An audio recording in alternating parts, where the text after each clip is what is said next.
သူကအင်ချန်တစ်လျှောက်လုံးကိုမီခွဲတူးပြီးဂက်စလင်းအများပြားဖြည့်ထားခဲ့တယ်။ရန်သူတွေမထစ်မနီရှောက်လာရမယ့်လမ်းကြောင်းတစ်လျှောက်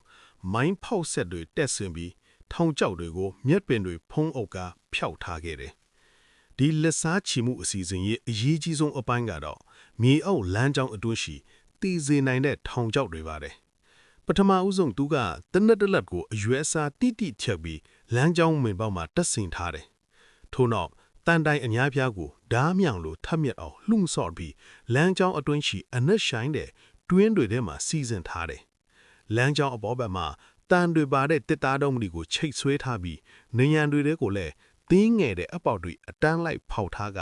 အမှောင်တဲကနေအချိန်မရွေချောင်းတိုက်နိုင်အောင်ပြင်ဆင်ထားတယ်။နောက်ဆုံးအနေနဲ့လမ်းကြောင်းတစ်လျှောက်လုံးမှာမိုင်းတွေ C4 ဖောက်ခွဲရေးပစ္စည်းတွေကိုဖျောက်ထားခဲ့တယ်။ရန်သူကထောင်ကျောက်အလုံးကိုကန်ကောင်းစွာရှောင်လွှဲနိုင်ခဲ့အောင်နောက်ဆုံးမှာသူ့ရဲ့ပေါင်းဆက်မြားလက်နက်ကစောင့်ကြိုနေမယ်။အစီအစဉ်အလုံးပြီးဆုံးပြီးနောက်သူကမွေးစားသမီးရဲ့တင်းချိုင်းကိုတွားပြီးသူ့ရဲ့တန်လက်နက်ကိုတင်းချိုင်းတောင်ပေါ်မှာချိတ်ဆွဲကတယောက်တည်းမက္ကဆီကိုကိုထွက်ခွာသွားတယ်။ရန်သူရဲ့အင်ဂျီရဲ့ဝင်ရောက်ဖောက်ထွင်းပြီးခေါင်းဆောင်ရဲ့အကူကိုတတ်ခဲ့ပြီးလေယာရဲ့ဒီနေရာကိုရန်သူတွေတီအောင်အကြံပြုထားတယ်။ထို့နောက်သူကမွေးစားသမီးရဲ့တင်းချိုင်းဘေးမှာတယောက်ထိပ်ရပ်နေပြီးရာဇဝတ်ကွင်းရောက်လာမယ့်အချိန်ကိုစောင့်နေခဲ့တယ်။ရင်တန်းရဲ့အင်ဂျင်တန်းကိုကြားလိုက်တာနဲ့သူထလာပြီးဂိုဒေါင်းအပေါ်ဓာတ်ကိုတွားခဲ့တယ်။ပထမဆုံးထောင်ချက်ဆင်အစတင်ခဲ့တယ်။ရင်တစည်းမိုင်းကိုထိမိတာနဲ့မြေခွဲတဲ့ရှိဂက်စလင်းမီးလောင်ပြီးလေယာကိုဝိုင်းက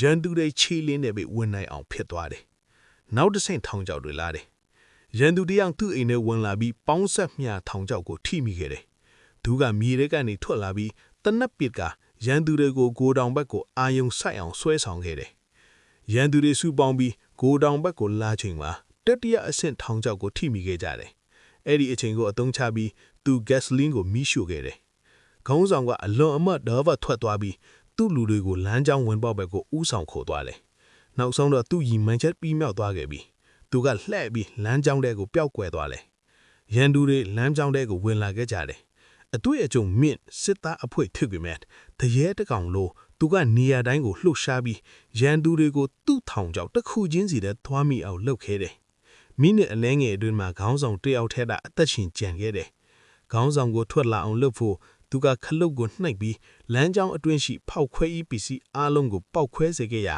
အပေါ်ဘက်လေယာတစ်ခုလုံးဖြိုကျသွားတယ်။ခေါင်းဆောင်ကလမ်းကြောင်းကနေတွားထွက်လာပြီးဂိုဒေါင်ထဲကိုဝင်လာချိန်မှာဂျီနာရဲ့ပေါင်းဆက်မြားလက်နက်ကအချင်းကြကြစောင့်ကြိုနေတာပါ။